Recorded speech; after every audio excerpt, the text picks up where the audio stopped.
Welcome to Sheet Leveler, I'm Lee, and today we're going to take a look at how to calculate the number of hours worked in Excel in a few simple steps.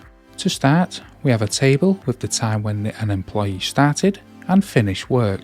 To calculate the hours worked, we simply subtract the earlier time from the later one, but we must remember to set the correct formatting for the cells before we start the calculation. If you need more information on how to set the formatting, watch our tutorial on how to insert and format time in Excel. You will find the video in the card on screen or in a link in the video description below. Once the formatting is set, click in the cell where you want the result to appear.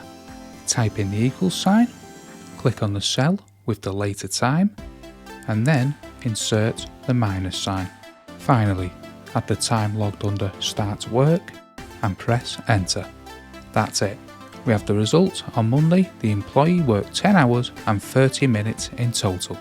If you need to calculate the hours worked for each day of the week, simply click on the bottom right hand corner of the cell containing the formula and drag down the cells where you need the formula to do the calculation. But watch out, if the time when the employee started and finished work span midnight, the result will be a set of hash signs. To learn how to deal with this situation, watch our next video tutorial on how to calculate the time difference between two times that span midnight. If you found this video helpful, like and subscribe to receive more videos from Sheet Leveler.